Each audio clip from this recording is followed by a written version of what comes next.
Hello guys, welcome back to my YouTube channel, and it's been a minute. It's been a little while since I made a video, and I do apologize. I've been extremely busy with schoolwork, with exams and essays, all that jazz. Being an academic weapon is tough, but I'm thinking about taking some time to have a little catching up and do a little Q&A video. I posted on my Instagram and Snapchat for my friends and followers to send me any questions they might have about exchange experience, about the school, about the Aussie life, about any possible thing. Let's get to it. First up, we have a question asking, have you tried Vegemite yet? And the question is, yes, I have tried Vegemite, and it's pretty okay. One of my Aussie floor mates, he offered to give me a Vegemite toast, and I was like, yeah, sure, why not? And apparently the best way to eat it is a toast with a little bit of butter, a little bit of Vegemite, just tiny bit of Vegemite, and it's pretty good. Not super into it, but yeah, it's pretty alright. But eating it just straight, that shit is foul. Alright, next question is, what am I studying? So, at my home institution, I am studying primary teacher, which is a 4-year bachelor degree. And I am in my sixth semester. And here I am taking 4 subjects that is equivalent to what I would have studied back home during this semester. It was very important that when making my application for being nominated for an exchange student placement and applying for the university, that the subjects and courses would be equivalent to what I would have studied at home. This semester I would have studied social orientation and mathematics to teach back home. So here I am taking 1 mathematics course or subject and 3 kind of social orientation, where one is about history, one is about human geography, one is about anthropology and nature. So they are a bit higher level course than for primary student knowledge. And when I go back to Sweden, I will have to do some sort of complementation with the pedagogy, or the learning aspects of it and teaching aspects of it. But other than that, yeah, that's what I'm currently studying. Next question from one of my dear friends. Does it get disorienting being upside down? What are we talking about? Next up we have, what am I going to miss most about Australia? I've been here for 2, almost 3 months, and I really like it here. It's really great. I'm gonna miss a lot of things. I'm definitely gonna miss the friends I met here. I'm gonna miss the awesome people that I live with and the people I met here on campus. I'm going to miss just the general friendliness and openness of the Aussies, because in Sweden we're super introverted and scared of social interactions in comparison. And also the nature, the natural wildlife. Hello? Hey, accent coming through. No, but the wildlife here is really, really cool. Just the nature, animals. I have not seen any wild kangaroos yet, but I know that I will at some point because they're easily spotted. But yeah, there are a lot of things I'm going to miss when I leave. It's gonna be sad. On the same topic of that, I got another question asking what I miss the most about my home in Sweden. It's the friends and family, especially during Eurovision week. So, it was Eurovision Song Contest last week, and I am obsessed about Eurovision. It's my life and blood. I live and breathe Eurovision. It's my entire childhood, my upbringing. I always watch it with my family and my friends. So Eurovision has always had a close place in my heart. And that Eurovision this year was in Malmö. You know how heartbroken I was? That was really sad to see my friends going to the park and seeing all these performance and them having watch parties. That was really peak. I miss being at home right now. So yeah, I miss just like the community back home that I have with my friends and my family and just, you know, the people that I love and really care about back home. I also miss like being able to speak in my mother tongue, I guess, because here I'm forced to speak English all the time, which is great, it's great practice. But sometimes like my brain just shut off and I'm just like switching back to Swedish without sometimes even thinking, and my Aussie roommates are just like, oh. It's funny, it's great. It's very fun to just start randomly speaking to them in Swedish. I got this question from a friend I've made here. Why are you so cool and nice? Unbiased opinion. Stop! I don't know how to handle compliments. But you're cool and nice. You're awesome. Person who sent that, I know who you are, but I don't know if you'll let me say your name. Alright, next question is, what is the main difference between this uni here in Australia and my home uni back in Sweden? Definitely the nature aspect, because here this uni is like in the suburbs in Bundora outside of Melbourne, and like campus it's so green.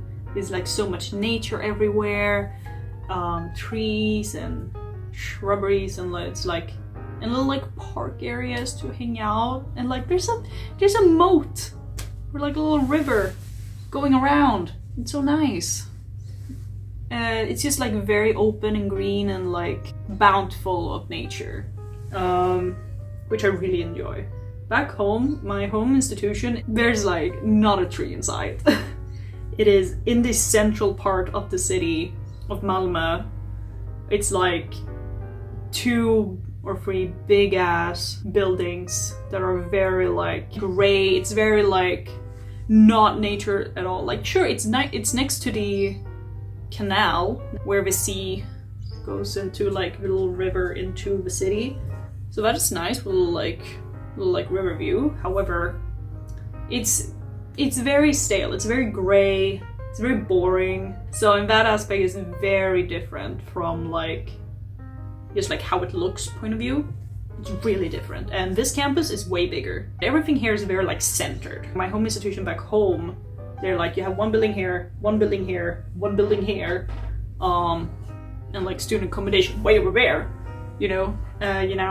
But here everything is like compact to one singular place, except like one specific thing, but I don't really remember what it was. Another difference is just like the way the subjects are laid out, the way like the whole programs and stuff. We all know that schools in different countries are different. We have different systems, different grading systems, different in a lot of things. But I would say a main difference is that back home in my home institution, it's a very block-oriented system where you study one subject at a time and you go in really in depth in that subject, and then you move on to the next one. Here, I'm doing 4 subjects at the same time in a 12-week semester, which I'm not used to this anymore. Like back in high school, in elementary school, I did multiple subjects at the same time. But in uni, it's like one subject at a time. So that was a little bit of a shock for me when I got here, you know, like, fun! I have to do all of these at once. Great. So that's why I've been like struggling a lot with finding like a study plan and getting everything done. I'm a little bit behind on some of my subjects, but that's okay. I'm handing in everything in time still, and I'm passing grades somehow. So yeah, it's just like really different in that aspect. I know there are some schools in Sweden that have a similar concept of like multiple subjects at the same time. It's just like my home institution don't do that. This question, I am gonna dox you and call you out on this one. This question is from Charlie, one of my roommates, asking, favorite roommate? Dear Lord, you're really gonna put me on the spot like that, homie? So I share a floor with 9-10 other people. I've met all of them, and most of them are really nice. And I've really become good friends with 3 people on this floor. It's Charlie, who is from Australia, Taylor, who's also from Australia, and Duffy, who is an American exchange student. And me, Charlie, and Taylor, all 3 of us are non-binary, and we vibe and hang out a lot. All 4 of us do, but like I mean, I guess the three of us have kind of like this queer bond or whatever. And it's also like very fun because most of the accommodations here have either like a females only or males only floor. Meanwhile, this floor is mixed, which I think is really fun. I think it's fun. I think it's great. I don't want to say I have a favorite roommate. I would say Charlie, Taylor, and Duffy are my favorite roommates because they are my closest friends. We hang out a lot. I really like them, and I'm gonna miss them a lot when I leave. I'm gonna miss living with people. I actually really enjoy living with people and like having a shared living space. Because back home, I live in my own apartment. Like, it gets really lonely from time to time, and here, I'm just like, I have my separate room, which is great. It's nice, it's lovely, but I still have like the communal space and like neighbors right next door that I can just like knock on the door. Hey, can we drink wine and whine about people? And be like, very slay. I love that. I'm definitely gonna miss living in a communal space because I really enjoy this. Even though it can get very annoying with some people being loud after silent hours. Not naming any names. Next up we have you learned any Aussie slang?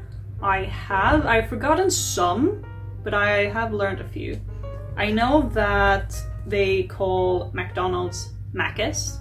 I think Macca's is a really good name to have for McDonald's. It's nice, short and simple. It's like I've started saying Macca's myself. It's great. It's a great word. Servo is what they call like a gas station or service station. So like, oh, I'm gonna pull up to the servo and fill up gas and whatnot, you know? It's not really a slang, but more like in lingos that they say reckon a lot. Like, but it also really depends on the Aussie because Australia is very like different, and the regional dialects and regional slang and lingo is really different if you're from like Victoria or New South Wales. But yeah, most people I met that are Aussie say reckon a lot, and I really like that. I like that word. I know I've been like, my friends have been trying to teach me more lingo, but I don't remember. Oh right, there's one more, which is goon, and apparently it has two meanings to it. So there's goon and gooning, which apparently are two very different things, where goon is like cheap alcohol or like box wine and shit. Meanwhile, gooning is something I cannot utter on camera.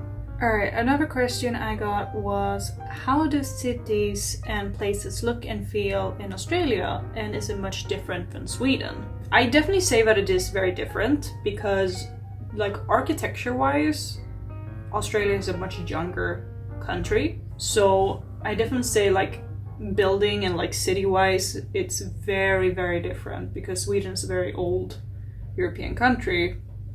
Completely different infrastructure and buildings and shit, with the difference from like the old colonial buildings and newer architecture and city planning here. So it's definitely very different. While it is a big difference between like the central CBD, which is massive, by the way. Melbourne is a big city, so that's definitely a big difference, which is like size. I can't really put like a feeling kind of thing to the places and spaces here. It's very hard to like really put words to the intangible like things of a place. Yeah, I don't know. Can't really answer that one, but there's definitely a lot like physical, tangible differences between the cities and places from here and in Sweden. Alright, that was all the questions I got. It's really, really awesome experience to be here in Australia, and I feel really like settled in, and I was walking through campus back from class the other day, and it's just really hit me that I'm here. I'm in Australia. Like, it's been more like there's only a couple of weeks left of the semester. I really like it here. I definitely will visit at another point in time, but we'll see when that is. That is all for this video today. I hope you all stay safe back there, and to all my friends and family back home, love you and I miss you, and to my friends here in Australia, let's hang out. That's all from me for now.